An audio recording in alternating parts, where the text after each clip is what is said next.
Guess what we are making today? Hoo-hoo! Let's get started.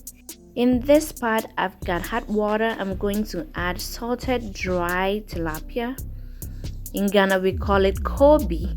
So I'm added my koobi to the water. I also have boiling eggs on the other side. You can add it to the koobi if you don't mind. I am also going to be using plantains. And it looks ripened on the outside, but it's not fully ripe. Now peel your plantain and break it in pieces. I am saying a warm welcome to all of you, my new subscribers, my old ones. Welcome, Akwaba. Akwaba simply means welcome in Tree language. If today is your first time here, you are welcome as well.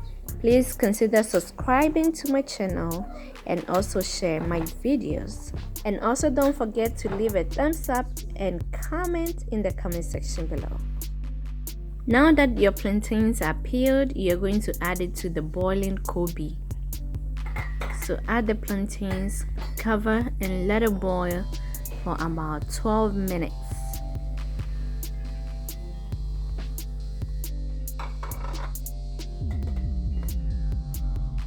Now the eggs are ready, so I'm gonna be adding them to the cold water. It is cold. Just in case you're wondering, I boil them for only 7 minutes. The cold water shocks the eggs, so they stop cooking immediately. Today I am making traditional food, so I decided to go traditional by grinding my pepper and the onion in asanka with my tapoli. So let's get ready. I hope you didn't forget how to use this.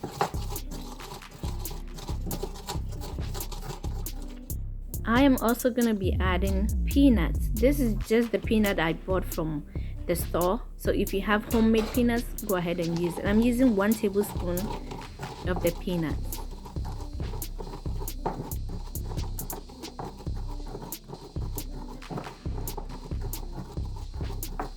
I'm just adding salt. Now the koobi that we are using is salty already. That is why I decided to boil it 6 minutes before. Now I'm adding crunchy peanut butter. You can use the creamy peanut butter, and that was also 1 tablespoon.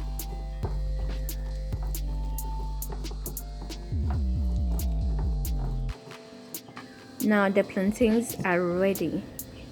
We are going to mash it in a jiffy. Before that, I am going to be adding half of the koobi that I boiled, and I also debone it, so all the bones are out.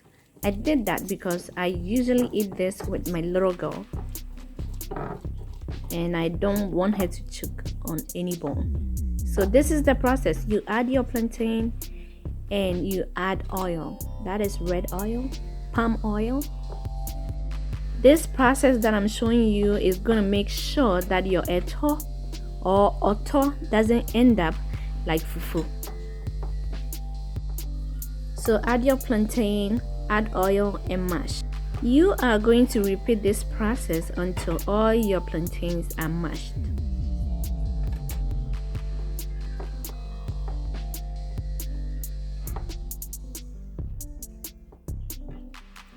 My mother-in-law used to make this every time she visits, and I absolutely loved it every time she made it.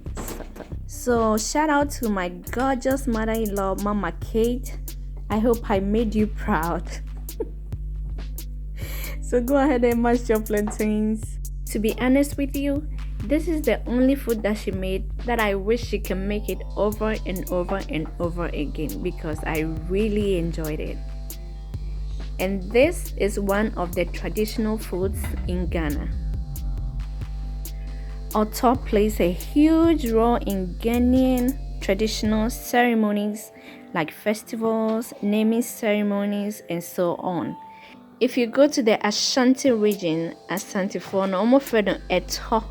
If you come to the Eastern region, Ekapin for your friend Otor.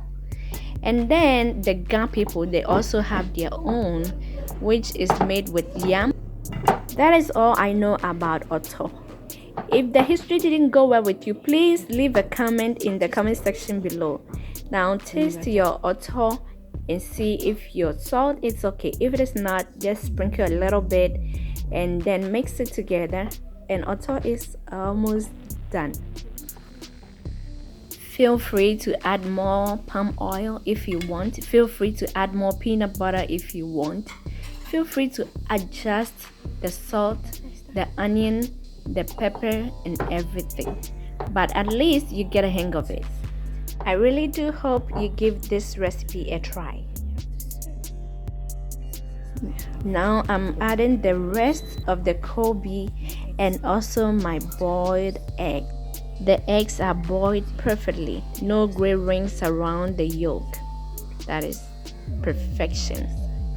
Now add your eggs, and you can never have otor without avocado. So get some avocado on there and sprinkle some peanuts and also some palm oil and enjoy. This is absolutely delicious. I hope you give it a try. I'm gonna see you next time in my next video. Please share and also consider subscribing to my channel, and I'll see you next time. Have a wonderful week.